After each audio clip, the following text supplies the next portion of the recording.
శ్రీమాత్రే నమః. శ్రీ లలితా సహస్రనామంలోని 818వ నామము సత్యరూప. ఈ నామానికి అర్థం ఏంటి అంటే సత్యమే తన రూపంగా కలిగినది. శాశ్వతము నిత్యము అయిన సత్యమును జగన్మాత తన స్వరూపంగా చేసుకుంది. బ్రహ్మ సత్యం జగన్మిథ్య అన్న సూక్తి అనుసరించి సత్యము అంటే పరబ్రహ్మ స్వరూపమైన జగన్మాత రూపము అనే అర్థం వస్తుందన్నమాట.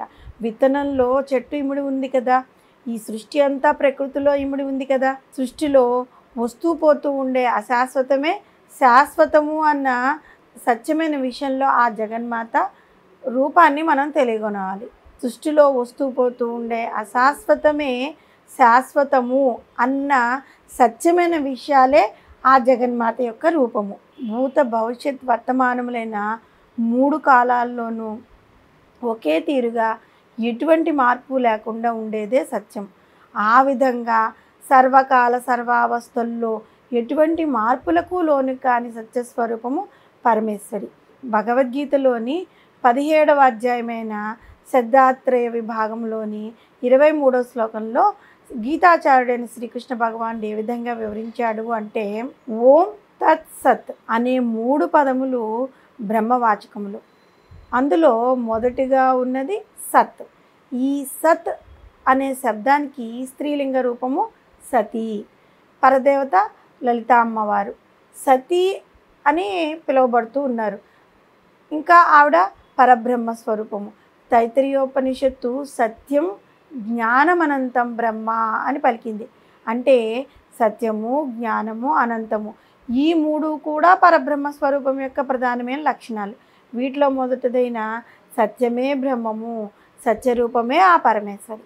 సత్య సంకల్పంతో నిర్వహింపబడే యజ్ఞయాగాదులు అర్చనాదులు వ్రతముల లోపంలో నిలిచి భక్తుల యొక్క అభీష్టములన్నింటినీ అమ్మవారు తీరుస్తూ ఉంటుంది. అందుకే వసన్యాది వాగ్దేవతల అమ్మవారిని సత్యరూప అనే నామంతో పిలిచారు. ఒక దేవత యందు, ఒక సద్గురువు యందు, ఒక సత్కార్యం నందు దీక్షతో ఆచరింపబడే సత్కర్మ రూపమే సత్యరూప అయిన ఆ జగన్మాత.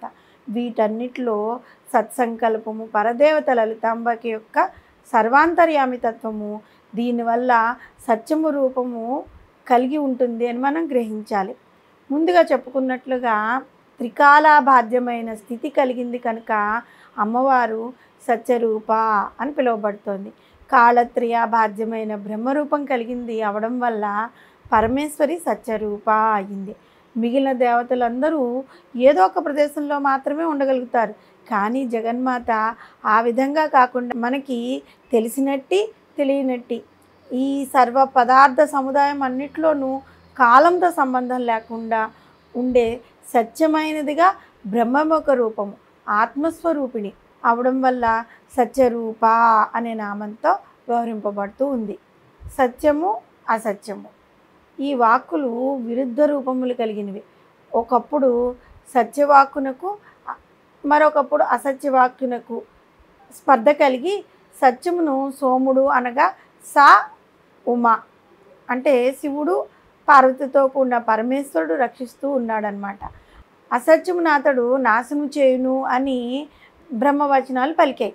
సత్యము అనే పదమునకు సత్ తీయం అని 3గా విభజించినట్లయితే సత్ అనగా ఆహారము, తీ అనగా ప్రాణము, యా అనగా జీవులకు తన కిరణములతో ప్రాణశక్తిని ప్రసాదించే సూర్యభగవానుడు అన్న ప్రాణ ఆదిత్య రూపాలతో ఈ ప్రకృతిలో కొలువై ఉన్న సత్యరూప అను మాతయే జగన్మాత.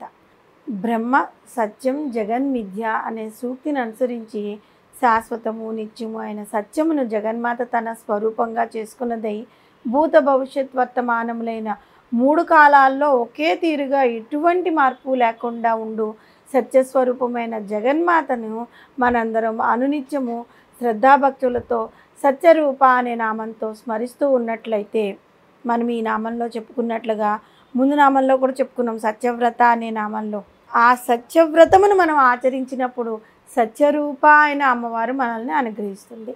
శ్రీమాత్రే నమః.